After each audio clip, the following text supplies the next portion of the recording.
Friends, എന്നാണ് വിശേഷം? എല്ലാവരും വളരെ സുഖമായിട്ടിരിക്കുന്നു കരുതുന്നു. കുറേ നാളുകളായി എല്ലാ ആൾക്കാരും എന്നോട് ചോദിക്കുന്നതാണ്, D1 വിസയെക്കുറിച്ച് പറയൂ, D1 വിസയെക്കുറിച്ച് പറയൂ, D1 വിസയെക്കുറിച്ച് പറയൂ. ഞാൻ D1 വിസയെക്കുറിച്ച് വീഡിയോ ഇടുന്നില്ല. D1 വിസയെക്കുറിച്ച് വീഡിയോ ഇടൂ. ഇതാ ഈ വീഡിയോ D1 വിസയെക്കുറിച്ചുള്ളതാണ്. നിങ്ങൾക്ക് ഉപകാരപ്രദമാകുമെന്ന് ഞാൻ പ്രതീക്ഷിക്കുന്നു. എൻ്റെ ചാനൽ നിങ്ങൾ ആദ്യമായിട്ടാണ് കാണുന്നതെങ്കിൽ എല്ലാവരും ഒന്ന് സബ്സ്ക്രൈബ് ചെയ്യുക. ആരെങ്കിലും പ്രോജക്റ്റിലേക്ക് വർക്ക് വിസയിലേക്ക് പോകാൻ താല്പര്യമുണ്ടെങ്കിൽ അവർക്കും ഈ വീഡിയോ നിങ്ങൾ മാക്സിമം ഷെയർ ചെയ്യുക. D വിസയെക്കുറിച്ചുള്ള കാര്യങ്ങളാണ് ഇനി നിങ്ങൾ അടുത്തത് കേൾക്കാൻ പോകുന്നത്.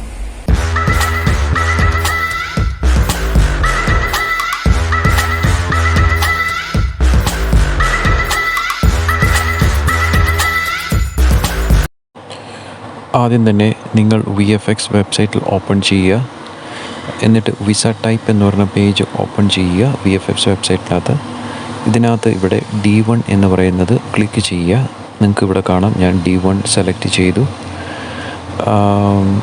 ഈ പറയുന്ന കാര്യങ്ങളെല്ലാം നിങ്ങളൊന്ന് വായിച്ച് നോക്കുക.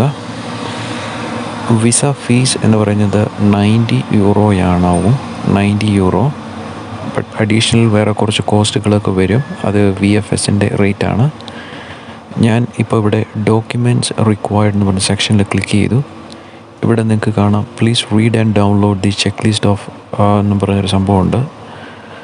ഇവിടെ ഞാൻ ക്ലിക്ക് ഹിയർ എന്ന് പറയുന്ന സെക്ഷനിൽ ഞാൻ ക്ലിക്ക് ചെയ്തു. ഞാനിവിടെ D1 check list form download ചെയ്യുകയാണ്. നിങ്ങളും ഇതേപോലെ ഒരു ഫോം ഡൗൺലോഡ് ചെയ്യുക.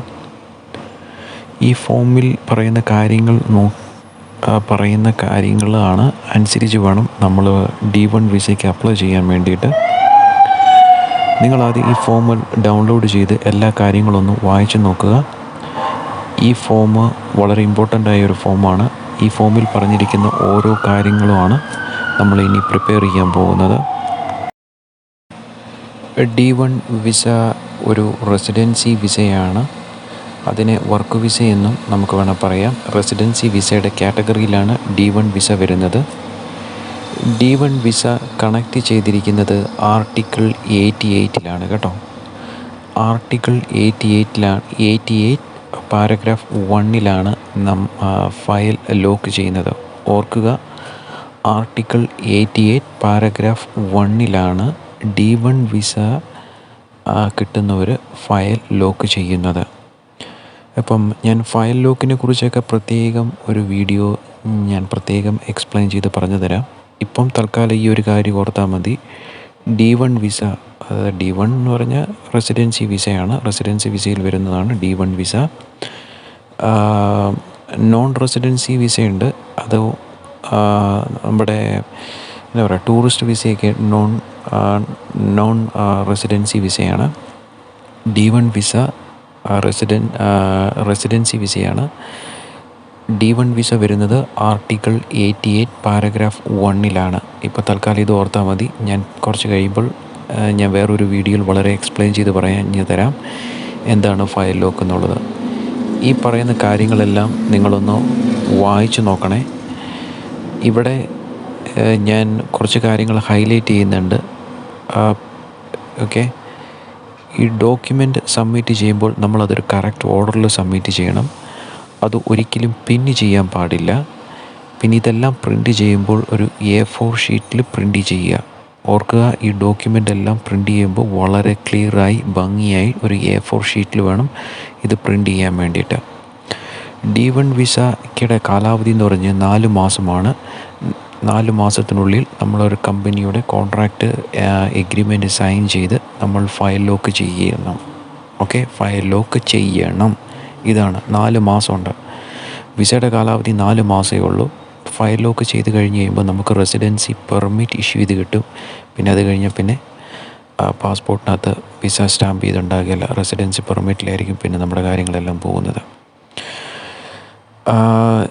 ഇപ്പോൾ D1 വിസയ്ക്ക് കിട്ടാൻ വേണ്ടി എത്ര ദിവസം എടുക്കും? നോർമലിൽ ഇവരിവിടെ എഴുതി കാണിക്കുന്നതെല്ലാം 60 ദിവസം കൊണ്ട് വിസ കിട്ടുമെന്നാണ്. അങ്ങനെയൊന്നും 60 ദിവസം കൊണ്ട് വിസയൊന്നും കിട്ടില്ല. അത് എംബസിയിലെ ജീവനക്കാർ അവരെ ഡിപ്പെൻഡ് ചെയ്തിരിക്കും. പിന്നെ അതുപോലെ തന്നെ നിങ്ങളുടെ കമ്പനി നിങ്ങളുടെ കമ്പനിയിലെ ലോയറോ HR-എമ്മോ അവരെങ്ങനെയാണ് ഈ എംബസിയായിട്ട് ബന്ധപ്പെടുവോ, അതായത് ന്യൂഡൽഹി എംബസിയായിട്ട് അവർ ബന്ധപ്പെടണം. ബൈ ദ വേ, ഇപ്പം നിങ്ങൾക്ക് സംശയം ഉണ്ടാവും എങ്ങനെയാണ് D1 വിസയ്ക്ക് അപ്ലൈ ചെയ്യാമെന്ന്. ഞാൻ പറഞ്ഞു തരാം. ആദ്യം നിങ്ങൾ ഗൂഗിളിൽ പോവുക. ഗൂഗിളിൽ പോയിട്ട് ഏതെങ്കിലും ഒരു കമ്പനിയുടെ കരിയർ അപ്ലൈ ചെയ്ത് നിങ്ങളുടെ CV ഒക്കെ ആ കമ്പനിക്ക് അപ്ലൈ ചെയ്ത് കൊടുക്കുക. എന്നിട്ട് അവരുമായിട്ടൊരു ഇൻ്റർവ്യൂ ഷെഡ്യൂൾ ചെയ്യുന്നു. നിങ്ങളൊരു ഒരു കമ്പനിയുടെ ഇൻ്റർവ്യൂ സക്സസ്ഫുള്ളായി ക്ലിയർ ചെയ്ത് വരുന്നു. അതിനുശേഷം ഈ കമ്പനി നിങ്ങളുടെ ഡോക്യുമെൻ്റ് എല്ലാം കളക്ട് ചെയ്യും. അങ്ങനെയാണ് ഇതിൻ്റെ പ്രോസസ്സ് തുടങ്ങുന്നത്. അല്ലാതെ നിങ്ങൾ വിചാരിച്ചു കഴിഞ്ഞാൽ VFXൽ അപ്പോയിൻമെൻറ്റ് ഓപ്പൺ ചെയ്യാമെന്ന് വിചാരിച്ചു കഴിഞ്ഞാൽ VFXൽ അപ്പോയിൻമെൻറ്റ് നിങ്ങൾക്ക് കിട്ടില്ല. മനസ്സിലായോ? നിങ്ങളുടെ പേരിൽ കമ്പനിയോ ആ കമ്പനിയിലെ HRM ടീമോ ആ കമ്പനിയിലെ ലോയർ, പോർച്ചുഗീസിലെ എല്ലാ കമ്പനികൾക്കും അവർക്ക് അതിൻ്റേതായ ലോയർമാരുണ്ട്. ആ ലോയർമാർ വഴി വേണം നിങ്ങളുടെ പേപ്പർ വർക്ക് പോകാൻ. അതായത് ആ കമ്പനിയിലെ HRMോ ലോയറോ ആരായിരിക്കട്ടെ, റിക്രൂട്ട് ചെയ്യുന്ന പ്രത്യേകം ടീമുണ്ടെങ്കിൽ അവരാണെങ്കിലും അവർ ന്യൂഡൽഹിയിലെ നമ്മുടെ ന്യൂഡൽഹിയിലെ പോർച്ചുഗൽ എംബസിയായിട്ട് ഇമെയിൽ അയക്കണം, ഡയറക്റ്റ് കോണ്ടാക്റ്റ് ചെയ്യണം. ഓക്കെ, അതിന് ഡയറക്റ്റ് കോണ്ടാക്റ്റ് ചെയ്യണം.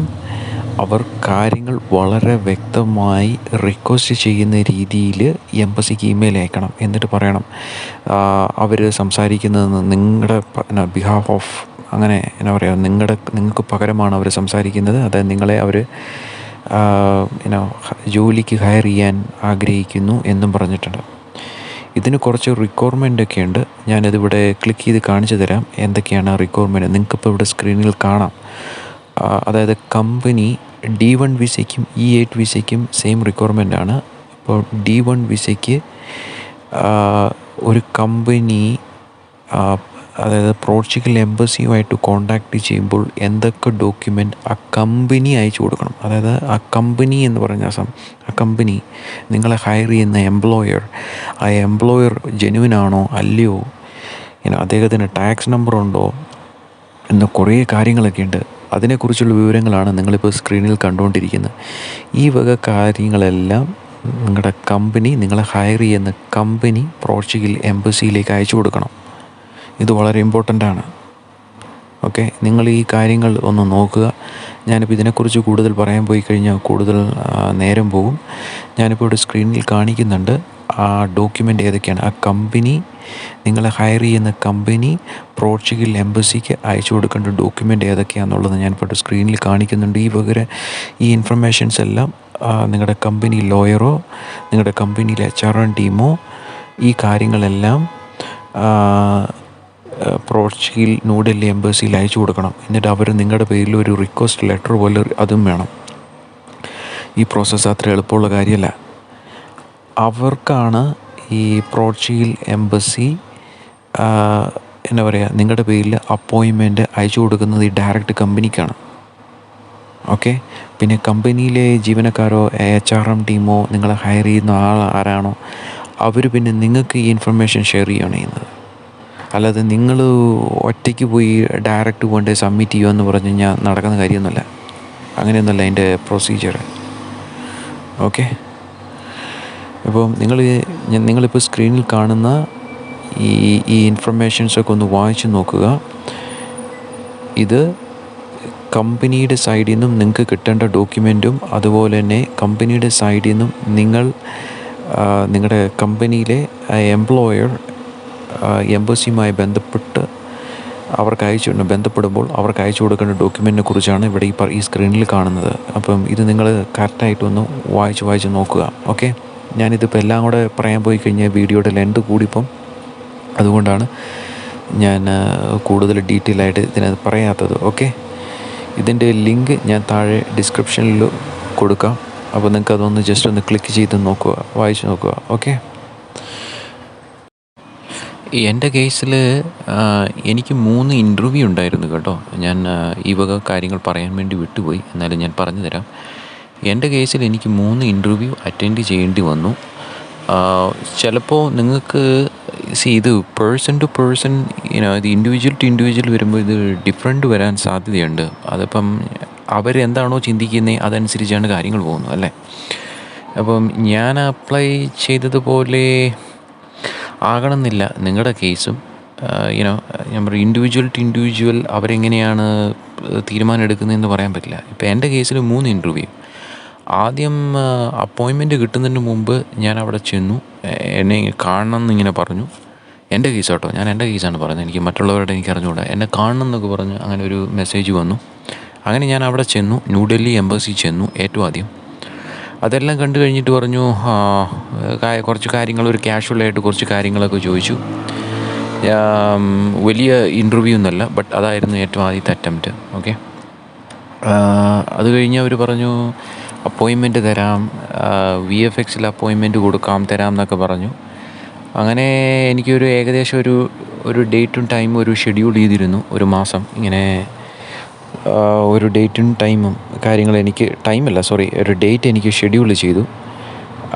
അതിനുശേഷം ഞാൻ പിന്നെ വീട്ടിലോട്ട് വന്നു. അതിനുശേഷം എനിക്ക് ഇവർ ഒരു ഡേറ്റ് അയച്ചു തന്നു. ആ ഡേറ്റിലാണ് പിന്നെ ഞാൻ VFXൽ പോയിട്ട് സംഭവങ്ങളെല്ലാം സബ്മിറ്റ് ചെയ്തു.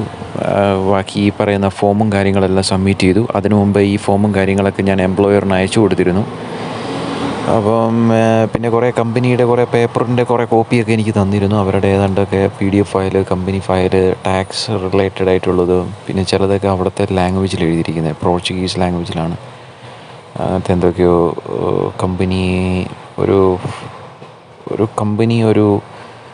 എന്തൊക്കെയുണ്ട്, കുറേ കാര്യങ്ങളൊക്കെ ഉണ്ട് അതിനകത്ത്. എനിക്ക് അതിൻ്റെ പേരൊന്നും പറയാൻ ഇപ്പോൾ ഓർക്കുന്നില്ല. ഞാനത് പിന്നെ പറഞ്ഞുതരാം, വേറൊരു വീഡിയോയിൽ ഞാനത് പറഞ്ഞുതരാം. അപ്പോൾ ആ കാര്യങ്ങളും ഞാനിതെല്ലാം എടുത്ത് ഈ VFXൽ പോയ സമയത്ത്, ഈ ഡേറ്റ് കിട്ടി VFXൽ പോയ സമയത്ത് സബ്മിറ്റ് ചെയ്തിരുന്നു. അപ്പം അവിടെ വെച്ച് സാധാരണഗതിയിൽ ഒരു ഇൻ്റർവ്യൂ നടക്കേണ്ടതാണ്. ബട്ട് അൺഫോർച്യുനേറ്റ്ലി എൻ്റെ കേസിൽ അവിടെ നടന്നില്ല. സാധാരണഗതിയിൽ VFXൽ നമ്മളിത് സബ്മിറ്റ് ചെയ്ത് കഴിയുമ്പോൾ അവിടെ വെച്ചൊരു ഇൻ്റർവ്യൂ ഉണ്ടാകേണ്ടതാണ്. നമ്മളതിനെ ഒരു പ്രത്യേക റൂമിൽ കൊണ്ടുപോയിട്ട് അതിനകത്ത് വെച്ചൊരു ഇൻ്റർവ്യൂ ഉണ്ടാവും. ഇപ്പോൾ എംബസിയിൽ നിന്ന് ഏതെങ്കിലും ഒരാൾ നമ്മുടെ കാര്യങ്ങൾ റിവ്യൂ ചെയ്യാനൊക്കെ ആയിട്ടുണ്ടാവും. അപ്പോൾ അവരുമായിട്ട് എന്തെങ്കിലും നമ്മളോട് ചോദ്യങ്ങളൊക്കെ ചോദിക്കും. പക്ഷേ എൻ്റെ കേസിൽ അതുണ്ടായില്ല അവിടെ വെച്ച്. ഓക്കെ, പിന്നെ എനിക്ക് ഉണ്ടായ ഇൻ്റർവ്യൂ എന്ന് പറഞ്ഞാൽ രണ്ടാമത് ഞാനിത് സബ്മിറ്റ് എല്ലാം ചെയ്തു. ഇന്നും നാളെയും വിസയും വരുമെന്ന് പറഞ്ഞ് കാത്തങ്ങ് ഇരുന്നു. അങ്ങനെ ഇരുന്ന് ഇത് എന്ത് ചെയ്താൽ വരുന്നില്ല. അങ്ങനെ ഞാൻ കുറച്ച് ഇമെയിൽ അയച്ചപ്പോഴാണോ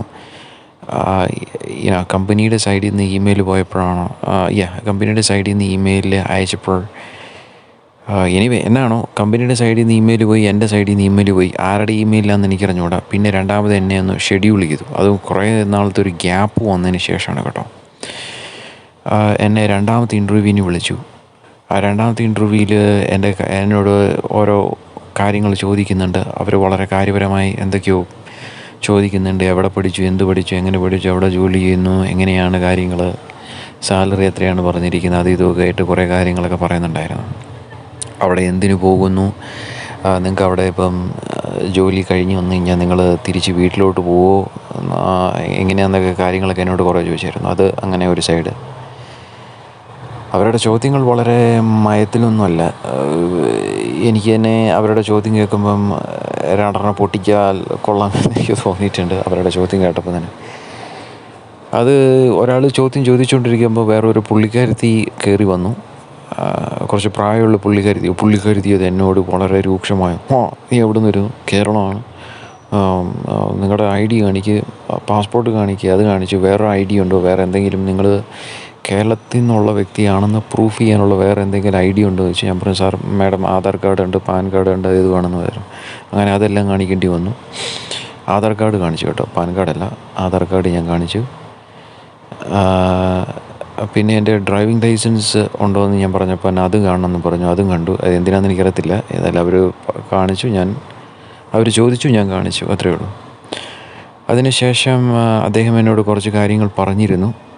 കാരണം ഞാനന്ന് സബ്മിറ്റ് ചെയ്തപ്പോൾ പോലീസ് ക്ലിയറൻസ് സർട്ടിഫിക്കറ്റിന് ഇത്രയും നാൾ കഴിഞ്ഞ് വന്നപ്പം ഞാൻ സബ്മിറ്റ് ചെയ്ത ഡേറ്റ് തൊട്ട് എൻ്റെ ആ ഇഷ്യൂ ചെയ്ത ഡേറ്റും ഇതുമായിട്ട് മൊത്തം കാൽക്കുലേറ്റ് ചെയ്തപ്പം ഈ എംബസിയുടെ കണക്ക് പ്രകാരം പോലീസ് ക്ലിയറൻസ് സർട്ടിഫിക്കറ്റിൻ്റെ കാലാവധി 3 മാസം. 3 മാസം വിതിൻ 3 മന്ത് പീരീഡ് വാലിഡായിട്ട് ഇവർ കണക്കാക്കുന്നുള്ളൂ പോലീസ് ക്ലിയറൻസ് സർട്ടിഫിക്കറ്റ്. ഓക്കെ, പിന്നെ എന്നോട് രണ്ടാമത് പോലീസ് ക്ലിയറൻസ് സർട്ടിഫിക്കറ്റും ഫ്ലൈറ്റ് ടിക്കറ്റും ഇതും ഇൻഷുറൻസും എല്ലാം വേണമെന്ന് വീണ്ടും പറഞ്ഞു. ആദ്യം ഞാൻ എടുത്ത് കൊടുത്തതാണ്. അപ്പോൾ ഇവർ ഈ കാലതാമസം വന്നപ്പം ഞാൻ നേരത്തെ എടുത്തു കൊടുത്തതെല്ലാം എക്സ്പയറായി. അപ്പോൾ ഇവരെന്നോട് പറഞ്ഞു വീണ്ടും വേണം, കൊണ്ടുവരണമെന്ന് പറഞ്ഞു. ഞാൻ ആദ്യം തന്നെ പറഞ്ഞാണ്, അവിടെ വെച്ച് പറഞ്ഞാണ്, കഴിഞ്ഞ പ്രാവശ്യം ഇതെല്ലാം ചെയ്തപ്പോൾ എനിക്ക് കുറച്ച് ഫൈനാൻഷ്യൽ ലോസസ് ഉണ്ടായി. നിങ്ങളിത് കറക്റ്റ് ടൈമിന് ഇത് പ്രൊസീഡ് ചെയ്യാതെ വന്നപ്പോൾ ഇനി ഞാനിത് കൊണ്ടുവന്നു കഴിഞ്ഞാൽ നഷ്ടമല്ല. നിങ്ങളെനിക്ക് വിസ തന്നു കഴിഞ്ഞിട്ടാണെങ്കിൽ ഞാൻ രണ്ടാമത് കൊണ്ടുവരാം. അന്നേരം പറഞ്ഞു പോരാ, നീ ഇതിപ്പം എത്രയും പെട്ടെന്ന് കൊണ്ടുവരാൻ പറ്റുമോ, ബാക്കി നിൻ്റെ കാര്യം നോക്കാമെന്ന് അയാൾ പറഞ്ഞു. ഞാൻ പറഞ്ഞു ഓക്കെ സാർ ചെയ്യാമെന്ന് പറഞ്ഞു. അങ്ങനെ വീണ്ടും ഞാൻ സെക്കൻഡ് ഇൻ്റർവ്യൂ കഴിഞ്ഞതിന് ശേഷം വീണ്ടും എനിക്കൊരു 30 ഡേയ്സും കൂടെ കഴിഞ്ഞിട്ട് വീണ്ടും ഒരു തേർഡ് ഇൻ്റർവ്യൂ ഉണ്ടായിരുന്നു. തേർഡ് ഇൻ്റർവ്യൂവിലാണ് ഞാൻ വീണ്ടും ഫൈനലായിട്ട് ഇതെല്ലാം സബ്മിറ്റ് ചെയ്യാൻ വേണ്ടി വീണ്ടും പോയത്. അങ്ങനെ തേർഡ് ഇൻ്റർവ്യൂവും കഴിഞ്ഞിട്ടാണ് വീണ്ടും ഒരു 30 ഡേയ്സ് കഴിഞ്ഞപ്പോഴാണ് എനിക്ക് വിസ ഇഷ്യൂ ചെയ്ത് കിട്ടിയത്. എന്നെ ഫോൺ വിളിച്ചിട്ട് പറഞ്ഞു, പ്രവീണ് നിനക്ക് വിസ കിട്ടി, ഞങ്ങൾ എംബസിയിൽ നിന്നാണ് കോൾ വിളിക്കുന്നതെന്ന്, നിനക്ക് വിസ കിട്ടി, എന്നോട് പാസ്പോർട്ടും വിസയും ഡയറക്റ്റ് എംബസിയിൽ വന്ന് കളക്ട് ചെയ്തോളാൻ പറഞ്ഞു. അങ്ങനെയാണ്